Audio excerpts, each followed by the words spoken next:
Hello friends, once again welcome to my channel auto tech surf. And finally Maruti Suzuki ने अपने grand Vitara के variants का price announcement कर दिया है।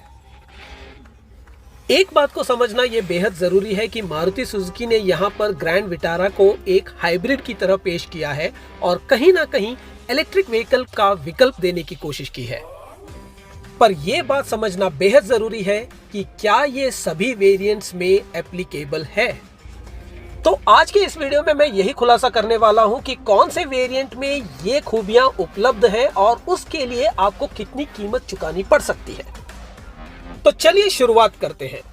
सबसे पहले मारुति सुजुकी ने पावर ट्रेन के हिसाब से 4 पर्सोनाज में 10 वेरिएंट्स को लॉन्च किया है, जिसमें सबसे पहला पर्सोना है 1.5 लीटर इंजन के साथ 5 speed manual transmission with 2 wheel drive only, जिसका base variant Sigma 10.45 lakhs, Delta 11.90, Zeta 13.89 and the top model Alpha 15.39 lakhs रखा गया है। Now the second persona is again with 1.5 litre petrol engine with 6 speed automatic transmission, जिसमें सिर्फ 2 wheel drive का ही option दिया गया है और जिसकी शुरुआती वेरिएंट डेल्टा से होती है, जिसकी कीमत 13.40 lakhs, Zeta 15.39 and Alpha 16.89 lakhs। अगर आपने ध्यान से देखा होगा बिटवीन दीज टू पर्सोनास, जहां पे मैनुअल ट्रांसमिशन का टॉप वर्जन अल्फा और ऑटोमेटिक ट्रांसमिशन का मिड वर्जन जेटा दोनों ही 15.39 lakhs में है। कमेंट बॉक्स में ये जरूर बताइएगा कि ये दोनों गाड़ियों में से कौन सा लेना बेहतर होगा at the same price. Now moving to the third persona, that is 1.5 liter engine with 5 speed transmission and 4 wheel drive, जिसको मारुति सुजुकी ने ऑल ग्रिप का नाम दिया है और 4 मोड्स में अवेलेबल है, that is auto, sport, snow and lock mode, और सिर्फ अवेलेबल है अल्फा प्लस वेरिएंट में और जिसकी कीमत 16.89 lakhs रखी गई है। Now the fourth persona is again with 1.5 liter engine with eCVT transmission, और ध्यान देने वाली बात यहाँ पर यह है कि this is the variant which is having with fully hybrid capabilities, और कहीं ना कहीं मारुति सुजुकी जो है इसे ईवी के विकल्प की तरह पेश कर रहा है और जिसे 2 वेरिएंट में लॉन्च किया गया है, that is Zeta plus AT 17.99 यानी राउंड ऑफ 18 लाख में and Alpha plus AT 19.49 lakhs। और क्या ये इस प्राइस पे इलेक्ट्रिक व्हीकल के साथ टक्कर दे पाएगी, जिसका सीधा सीधा टक्कर नेक्सॉन ईवी के साथ है।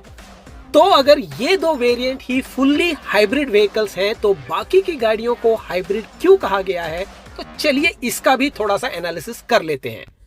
Now these 3 personas, that is manual transmission, automatic transmission and all grip manual transmissions, ये सभी जो 8 वेरिएंट्स है स्मार्ट हाइब्रिड के कैटेगरी में आता है। अब सवाल ये उठता है कि ये स्मार्ट हाइब्रिड और इंटेलिजेंट इलेक्ट्रिक हाइब्रिड में फर्क क्या है। Now the smart hybrid is nothing but the technology which already they have used in their Ertiga और सियाज में, जो कि एक छोटे से बैटरी पैक में एनर्जी को स्टोर किया जाता है और ड्यूरिंग इनिशियल एक्सेलरेशन इटसेल्फ उसे काम में लाया जाता है। अब इसका फ्यूल एफिशिएंसी में कितना इंपैक्ट मिलता है, इसका कहीं सटीक जानकारी तो अवेलेबल नहीं है, पर कंपनी का कहीं ना कहीं दावा है कि ये हाइब्रिड व्हीकल्स 20 से 21 किलोमीटर पर लीटर का एवरेज निकालती है। अब बात करते हैं इंटेलिजेंट इलेक्ट्रिक हाइब्रिड, जो कि एक फुल्ली हाइब्रिड व्हीकल है और individually EV as well as petrol की काबिलियत रखती है, और जहां कंपनी का दावा है कि 1 टाइम पेट्रोल फिलिंग के साथ ये 1200 किलोमीटर की दूरी तय कर सकती है। अब इसमें इलेक्ट्रिक का कितना योगदान है, again that's a question mark, and definitely the electric mode is having with the speed limits as well, और हायर स्पीड्स के लिए इसे पेट्रोल इंजन पर ही निर्भर होना पड़ता है।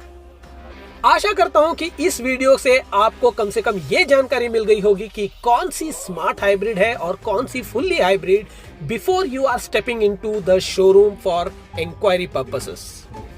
और कहीं ना कहीं इस मार्केटिंग गिमिक से थोड़ी सी क्लियरिटी मिल गई होगी।